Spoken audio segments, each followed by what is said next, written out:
दोस्तों, जिस बात का सभी को डर हो रहा था, फाइनली ईरान ने वही कर दिया है और ईरान ने इजराइल के ऊपर एक बड़ा हमला किया है। और इस हमले के दौरान ईरान ने इजराइल के ऊपर 200 से भी ज्यादा बैलिस्टिक मिसाइलों से हमला किया है। साथ में इस हमले के दौरान ईरान की तरफ से कुछ ड्रोनों का भी इस्तेमाल किया गया था। इस हमले के दौरान इजराइल के Iron Dome, Arrow defence system, Patriot defence system ने ईरान की ज्यादातर बैलिस्टिक मिसाइल और ड्रोनों को मारकर गिरा दिया है। लेकिन ईरान की कुछ मिसाइलें ऐसी भी थी जो सीधे ही इजराइल के रेमोन एयर बेस पर जाकर गिरी हैं, जिसकी वजह से इजराइल का बेस पूरी तरीके से तबाह हो चुका है। इस हमले के बाद अब ये बात तो पूरी तरीके से कंफर्म हो चुकी है कि आने वाले कुछ ही घंटों के अंदर हमको ये डेफिनेटली देखने को मिलेगा कि इजराइल की तरफ से भी ईरान के ऊपर एक बड़ा हमला किया जाए। इसी बात को देखते हुए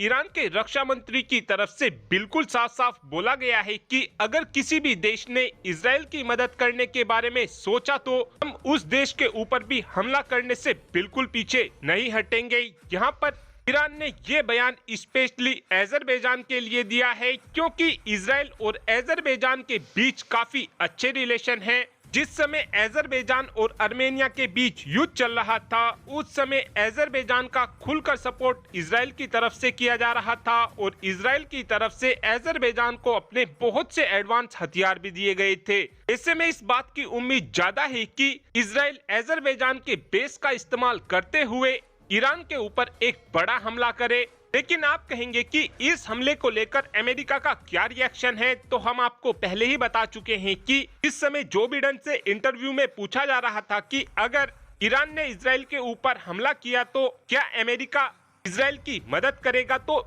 जो बिडेन की तरफ से साफ साफ बोला गया था कि ईरान इस हमले को ना करे। लेकिन अब जब इजराइल के ऊपर हमला हो चुका है, इसके बाद अमेरिका की तरफ से ये रिएक्शन दिया गया है कि इजराइल ईरान के ऊपर अटैक ना करे, क्योंकि कुछ रिपोर्ट्स में ये बताया जा रहा है कि इजराइल अमेरिका को भी इस युद्ध में घसीटना चाहता है। इसीलिए ही जो बिडेन की तरफ से बोला जा रहा है कि इजराइल ईरान के ऊपर हमला ना करे। लेकिन आप सभी ये बात जानते हो कि हमला हो जाने के बाद अब इजराइल किसी की भी कोई भी बात नहीं सुनने वाला है। इस हमले को लेकर भारत की तरफ से यह रिएक्शन आया है कि भारत ने साफ साफ बोला है कि दोनों ही पक्षों को बैठकर इस मुद्दे को तुरंत सुलझाना चाहिए और जो ये इजराइल के ऊपर हमला किया गया है, ये बहुत ही गलत कार्रवाई की गई है। यूएन के चार्टर के हिसाब से देखा जाए तो अगर किसी भी देश के ऊपर दूसरे देश की एम्बेसी पर हमला किया जाता है तो उस देश को पूरा राइट होता है कि वो देश जवाबी कार्रवाई कर सकता है।